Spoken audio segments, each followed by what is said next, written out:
Hello everyone. तो आप सभी कैसे हैं? सभी को हरे कृष्णा, राधे राधे। जैसा कि आप सभी को पता है कि हम एनसीईआरटी की क्लास 6 की जो एनसीईआरटी की बुक है हम उसको लेकर चल रहे हैं।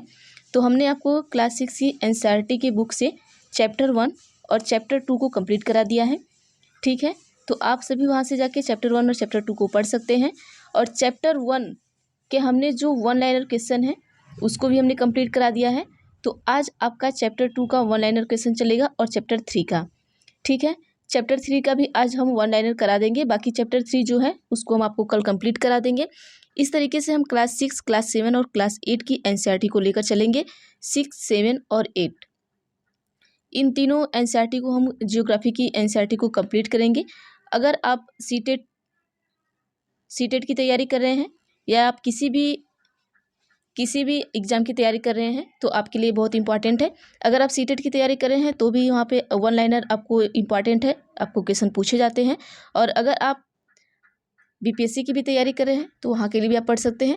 तो चलिए हम स्टार्ट करते हैं चैप्टर को अपने। चैप्टर हमारा 2 है, पृथ्वी और उसकी गतियाँ, जिसका हमने थ्योरी आपको कंप्लीट पढ़ा दिया है। देखिए, 21 मार्च और 23 सितंबर को आपका क्या है कि समदिवा रात्रि होते हैं। इस दिन क्या होता है, समदिवा का मतलब क्या होता है, दिन और रात क्या होते हैं आपके बराबर होते हैं। कब बराबर होते हैं? आपके 21 और 23 सितंबर को, 21 मार्च और 23 सितंबर को। तो देखिए इसे हम याद कैसे रखेंगे ये आप सभी देखिएगा। देखिए ये क्या हो गया आपका 21 हो गया और यहाँ क्या क्या हो गया 23 हो गया। ठीक है, तो देखिए 21 में आपका क्या आता है, 2 आता है। स्पेन को पता नहीं क्या हो गया है। तो हम यहाँ देखते हैं हम याद कैसे रखेंगे इसको। देखिए यहाँ पे आप लिख देते हैं 21 और यहाँ पे हम क्या लिख देते हैं 23।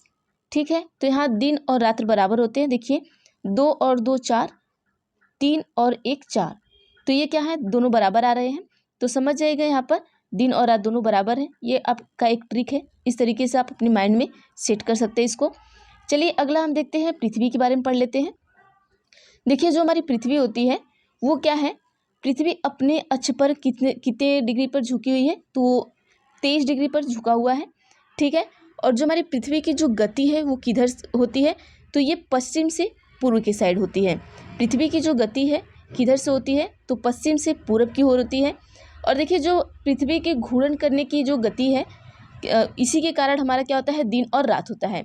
दिन रात क्यों होता है, जब हमारी पृथ्वी घूर्णन की गति करती है, इसी के कारण हमारा दिन और रात होता है। आगे हम देख लेते हैं।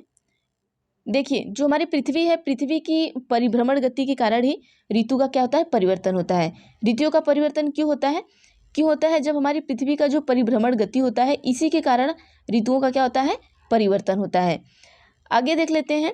देखिए कभी कभी आप देखे होंगे कि दिन लंबे होते हैं और रातें जो होती है छोटी होती हैं। तो किस दिन होती है और किस गोलार्ध में होती है ये, तो जो आपके दिन लंबे हो और रातें छोटी हो, तो समझ जाइए ये 21 जून को होगा। और ये कहाँ पर होगा, आपके उत्तरी गोलार्ध में होगा। कहाँ पर होगा, उत्तरी गोलार्ध में 21 जून को। ये आप सभी याद रखिएगा, जब आपके दिन लंबे हों और रातें छोटी हों, दिन लंबे और रातें छोटी हों, तब ये क्या होगा 21 जून को, कहाँ पर, उत्तरी गोलार्ध में। ठीक, आगे हम देख लेते हैं। देखिए उत्तरी ध्रुव और दक्षिणी ध्रुव, इसके बारे में जान लेते हैं। हमारा उत्तरी ध्रुव होता क्या है और दक्षिणी ध्रुव कहाँ होता है, सबसे पहले हम ये देख लेते हैं। तो देखिए यहाँ पर हम इस तरीके से करते हैं, ये हमारा उत्तर हो गया और ये हमारा क्या हो गया, नीचे दक्षिण हो गया। तो यही हमारा ये उत्तरी ध्रुव हो गया, ये हमारा दक्षिणी ध्रुव हो गया। ठीक है, तो देखिए उत्तरी और दक्षिणी ध्रुव पर क्या होता है आपका कि 6 महीने दिन और 6 महीने क्या होती है, रात होती है। तो यहाँ पर क्या होता है, 6 महीने दिन और 6 महीने रात, दोनों जगहों पर, उत्तर में भी और आपके दक्षिणी ध्रुव में भी। ठीक है, तो क्वेश्चन पूछ सकता है कि किस ध्रुव पर आपके 6 महीने दिन और 6 महीने रात होते हैं, तो उत्तरी और दक्षिणी दोनों ध्रुव पे आपके 6 महीने दिन और 6 महीने क्या होती है, रातें होती हैं। आगे हम देखते हैं अगला पॉइंट हमारा क्या है। देखिए ये जो भी पॉइंट हमने निकाला है आपके क्लास 6 की जो एनसीईआरटी का चैप्टर 2 है, उसी से ये सारे पॉइंट आपके निकले हुए हैं। आगे देखिए आपका आता है कि आपका सबसे बड़ा दिन, अभी हमने क्या देखा था, दिन बड़ा और रातें छोटी। तो यहाँ पर देखिए इसी क्वेश्चन से इसको और उस क्वेश्चन को आप मिक्स कर लीजिएगा। यहाँ पर हमने क्या देखा था कि दिन लंबे रातें छोटी, ये उत्तरी गोलार्ध। जब उत्तरी गोलार्ध आएगा तो 21 जून को होगा। बाकी यहाँ पर देखिए दिन रात और दिन बड़ा और रातें छोटी। जब दक्षिणी गोलार्ध में आप जाएंगे तो दक्षिणी गोलार्ध में आपको क्या आएगा, 22 दिसंबर को आएगा। कब आएगा, 22 दिसंबर को। तो एक बार हम फिगर के थ्रू बता देते हैं आपको।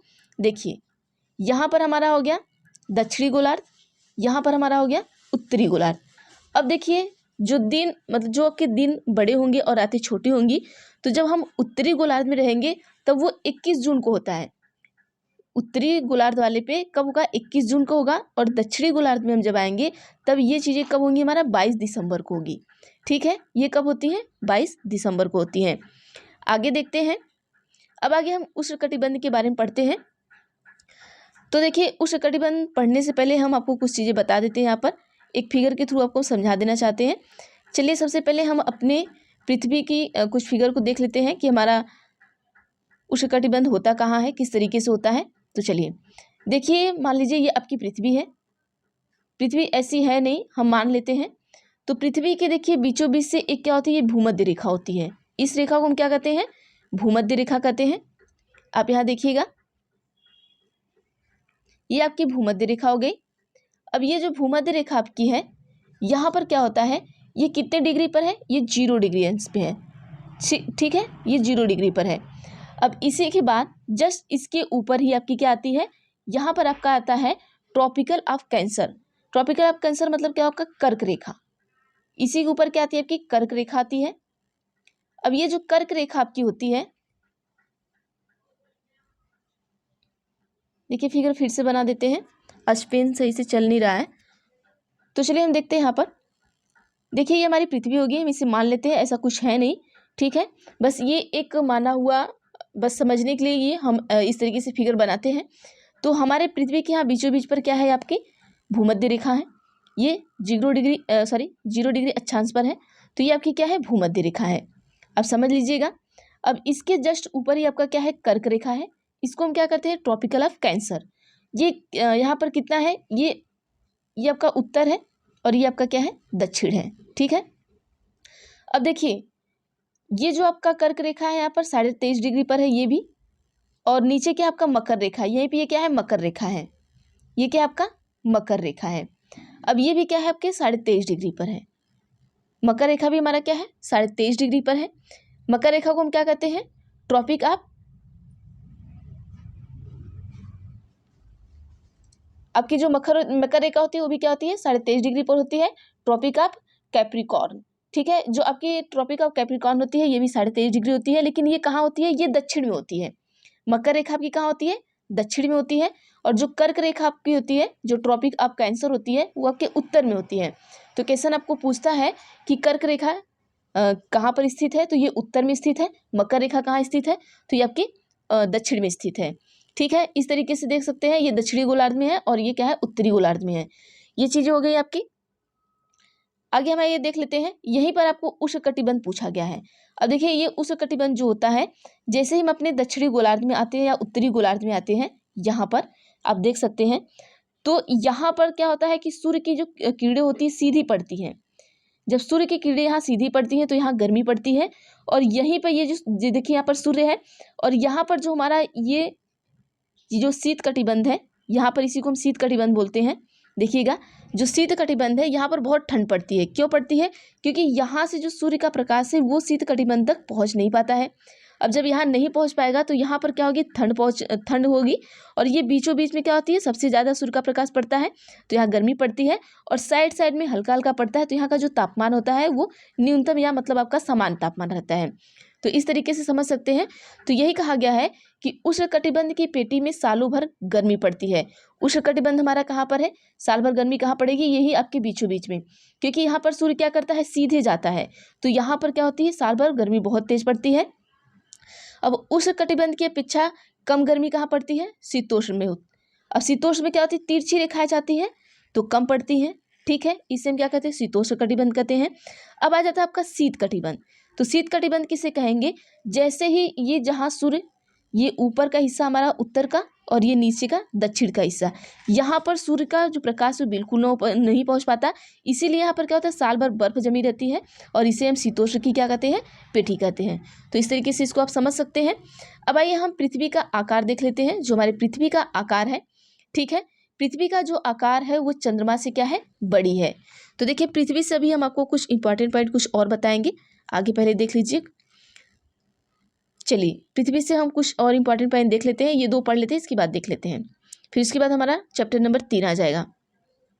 देखिए चांद पर पहुंचने वाले जो प्रथम व्यक्ति थे वो नील आर्मस्ट्रांग थे, ठीक है, अपोलो 11 USA, ठीक है। और उत्तरी ध्रुव दक्षिणी ध्रुव को मिलाने वाली जो काल्पनिक रेखा है उसी को हम क्या कहते हैं, देशांतर रेखा कहते हैं। ये हमारी पृथ्वी हो गई, यही क्या होती है, इस पर ये उत्तरी और दक्षिणी ध्रुव को ये क्या कहती है, रेखाएं मिलाती हैं, तो इसी को हम क्या कहते हैं, देशांतर रेखा कह देंगे, ठीक है। अब आगे हम पृथ्वी के बारे में कुछ देख लेते हैं। देखिए सॉरी भारत के बारे में हम देख लेते हैं थोड़ा सा। देखिए जो हमारा भारत है वो पूर्वोत्तर गोलार्ध में है, स्थित है। कहाँ पर स्थित है, पूर्वोत्तर गोलार्ध में है। और यह कहाँ पर है, ये दक्षिण एशिया में है। कहाँ पर आपके है, दक्षिण एशिया में है, आप ये नोट कर लीजिएगा, दक्षिण एशिया में है।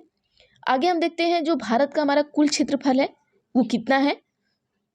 तो भारत का जो कुल क्षेत्रफल है आप लिख लीजिएगा 32, 87, 26, 3।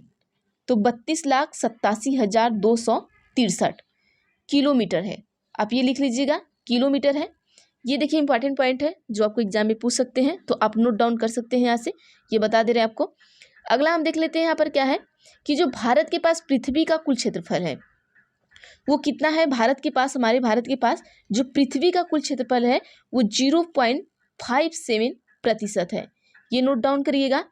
अब जस्ट इसके नीचे आते हैं, तो हमारे भारत के पास पृथ्वी के कुल भूमि क्षेत्र का जो भूमि क्षेत्र है वो आपका 2.42% है, ठीक है। तो ये 3-4 पॉइंट आप नोट डाउन कर सकते हैं। और क्षेत्रफल की दृष्टि से आप सभी को पता है कि भारत का विश्व का कौन सा स्थान है, 7वां स्थान है। तो पहला स्थान किसका है, पहला स्थान आपका रूस का है, ये आप सभी को पता होगा, तो आप यहाँ पर नोट डाउन कर सकते हैं। पहला रूस का है, फिर कनाडा है, चीन है, USA है, ब्राज़ील है, ऑस्ट्रेलिया है और आपका भारत है। तो इस तरीके से ये इंपॉर्टेंट पॉइंट कुछ थे, आप नोट कर लीजिएगा। और आपको कुछ बता दें कि जैसे आपकी जो कंचनजंगा चोटी है वो भारत की सबसे ऊंची चोटी है, तो इसकी लंबाई कितनी है, तो इसकी जो लंबाई है, सॉरी ऊंचाई जो है इसकी 8,598, ये लिख सकते हैं 8,598। अगर क्वेश्चन टफ पूछता है तो ये सारी चीज़ें पूछता है, ये किलोमीटर में नहीं रहेगा, आपका मीटर में रहेगा, ये इतना मीटर है, ठीक है। तो चलिए हम आगे देख लेते हैं बाकी। और यहाँ पर कर्क रेखा आपकी जो है ये कैसे संबंधित है, तो आपके क्लास 7th में भी आएगा इस तरीके से, तो हम क्लास 7th में आपको इसको कंप्लीट करा देंगे। तो क्लास 6 के हिसाब से जितना था हमने आपको बता दिया। अब आगे हम चलते हैं अपना चैप्टर नंबर 3 पे। चैप्टर नंबर 3 में हमारा क्या है, देखिए चैप्टर नंबर 3 में आपका महासागर से संबंधित चीज़ें दी गई हैं, तो चलिए देख लेते हैं थोड़ी सी। देखिए महासागर, देखिए पहला क्या है, प्रशांत महासागर, अटलांटिक महासागर, आर्कटिक महासागर, हिंद महासागर, अंटार्कटिक महासागर, ठीक है, ये चीज़ आप देख लीजिए। तो ये महासागर के आपके नाम हो गए। और देखिए ये थोड़ा मिस्टेक हो गया है प्रिंटिंग में, 1 सेकेंड रुक जाएगा, इसको हम सही कर देते हैं। चलिए यहाँ पर हम देख लेते हैं। देखिए यहाँ पर जो आपके महासागर है, तो महासागर कितने हैं, 5 है, तो आप यहाँ तक कर लीजिएगा। ये जो लाइन है आपकी नीचे अगली लाइन से आएगी और ये इसी में हो गया है। तो आपके कितने महासागर है, 5 महासागर होंगे। एक हो गया आपका प्रशांत, दूसरा हो गया अटलांटिक, तीसरा हो गया आपका आर्कटिक महासागर, चौथा हो गया हिंद महासागर, 5वां हो गया आपका अंटार्कटिका महासागर। तो ये आपके क्लास 6 में इतने ही आपको बताए गए हैं। बाकी इनके बारे में आगे की क्लासेस में जो बताए जाएंगे हम उसको लेकर चलेंगे, ठीक है। देखिए आपके जो तालाब है, ये नहर लिख लीजिएगा, आहर नहीं नहर रहेगा, नहर है, झील है, सागर है, महासागर है, ये सम्मिलित रूप से जलमंडल इनका कितना है, 71%। कितना है, 71% है। ये आप सभी याद रखिएगा, क्वेश्चन पूछ सकता है, कभी कभी एनसीईआरटी से भी वो उठाकर आपको दे देता है। बाकी इस चैप्टर में क्या दिया गया था, जैसे इस चैप्टर में आपको दिया गया था कि इस वर्ष 1984 में भारत के पहले अंतरिक्ष यात्री कौन है, तो आपके राकेश शर्मा बने थे, ठीक है। उस समय PM कौन थी, आपकी इंदिरा गांधी थी। चलिए अगला देख लेते हैं हम। अगला है कि पृथ्वी का वह ऊपरी ठोस भाग जिसमें मिट्टी, कंकड़, पत्थर पहाड़, मैदान इत्यादि सम्मिलित हो उसे हम क्या कहेंगे, स्थल मंडल कहेंगे। यहाँ पर आपको जल मंडल, स्थल मंडल इस तरीके से पढ़ना था। और जल संधि, तो जो हमारा स्थल मंडल होता है, जैसे जिस पर हम रहते हैं वही हमारा स्थल मंडल है, जहाँ पर मिट्टी है, कंकड़ है, पत्थर है, पहाड़ है और सभी जीव जंतु रह रहे हैं, जिससे हम लोग रह रहे हैं। तो कुछ जीव जंतु तो जल मंडल में भी रहते हैं, लेकिन जो प्राणी है वो स्थल मंडल पे रहता है। तो ये आपके स्थल मंडल हो गए। अब हम देखते हैं स्थल संधि क्या है। देखिए, स्थल का एक संकरा भाग जो दो बड़े स्थल खंडों में क्या हो, एक दूसरे को जोड़ता हो। यहाँ खंडों लिख लीजिएगा। स्थल खंडों को क्या करे, एक दूसरे से जोड़ता हो, वही क्या हमारा संधि। संधि का मतलब आप समझ लीजिएगा जोड़ना, जैसे हिंदी में पढ़ते हैं अपना संधि। तो यही है कि स्थल मंडल जो आपका स्थल का जो सकरा भाग है, जो दो बड़े बड़े क्या स्थल को क्या करे, जोड़े, वही हमारा क्या कहलाता है, स्थल संधि कहलाता है। अब हम जल संधि देख लेते हैं। तो उससे वैसे जल संधि भी आएगी हमारी, किस तरीके से आएगी। देखिए, पानी का सकरा भाग जो दो बड़ी जल राशि जैसे समुद्र और महासागर को एक दूसरे से जोड़े। जैसे यहाँ पर आपका समुद्र है और यहाँ पर महासागर है, और जो इन्हें जोड़ता है वही जल मंडरू मध्य भी कहते हैं। इसे हम क्या कहते हैं, या इसे जल संधि कहेंगे या जल मंडरू मध्य कहते हैं। ठीक है। पानी का सकरा भाग, जैसे कि इस तरीके से सकरा भाग पानी का निकल रहा हो और ये क्या करे, किसको जोड़े, आपको दो बड़ी जल राशि मतलब इधर आपका समुद्र हो गया, इधर आपका महासागर हो गया, इन्हें जोड़े, यही हमारा क्या कहलाएगा, जल संधि। जैसे पाक जल संधि, पाक जल संधि क्या जोड़ती है, भारत और श्रीलंका को। ये हो गया आपका।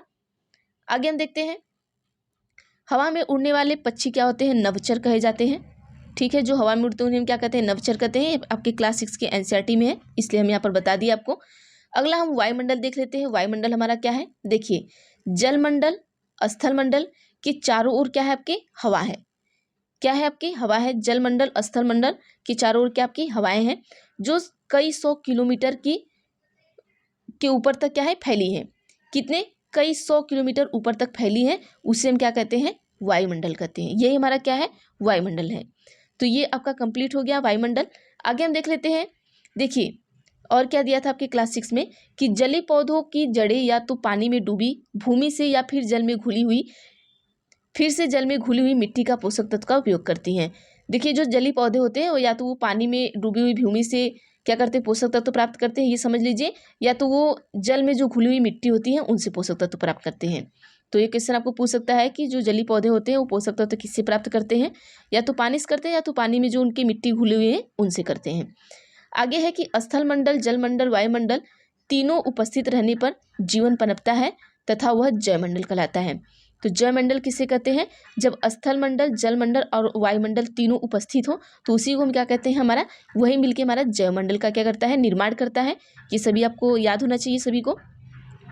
अगला है कि अरब सागर की खाड़ी से अरब सागर की जो आपकी खाड़ी है वो क्या है, बंगाल की खाड़ी से पश्चिम दिशा में है। अरब सागर की, एक सेकंड ये देख लीजिएगा। हाँ, चलिए देखिए, यहाँ पर जो अरब सागर की आपकी बंगाल की खाड़ी से क्या है, पश्चिम दिशा में। जो आपका अरब सागर है वो बंगाल की खाड़ी से कहाँ है, पश्चिम दिशा में है। किस दिशा में है, जहाँ बंगाल की खाड़ी है जस्ट उसकी क्या है, पश्चिम दिशा में है। तो ये भी आपके चैप्टर में दिया गया था। तो ये आपका चैप्टर खत्म होता है, चैप्टर नंबर 2 और चैप्टर नंबर 3। तो चैप्टर नंबर 2 का आपका थियरी पूरा हो गया है कंप्लीट। ये 1 लाइनर भी आपका कंप्लीट हो गया। चैप्टर नंबर 3 का आपका 1 लाइनर कंप्लीट हो गया। बाकी थियरी हम आपको कल करा देंगे। तो बाकी वीडियो कैसी लगी तो प्लीज़ कमेंट बॉक्स में आप सभी कमेंट करके ज़रूर बताइएगा। और अगर आगे की वीडियो भी आपको चाहिए तो किस तरीके से 1 लाइनर चाहिए या आपको 1 लाइनर और प्लस थियरी दोनों चाहिए तो कमेंट हमें करके बताइएगा। तो उस तरीके से हम वीडियो को आपको लाएंगे। और बाकी चैनल पर अगर नए हैं तो प्लीज़ चैनल को सब्सक्राइब कर लीजिए और वीडियो को लाइक भी कर लीजिएगा आप सभी, और बेल आइकन पर भी क्लिक कर लीजिए ताकि जो भी वीडियो मैं बनाऊँ आप तक जरूर पहुँचे और लोगों तक शेयर भी किया करिए। Thank you everyone.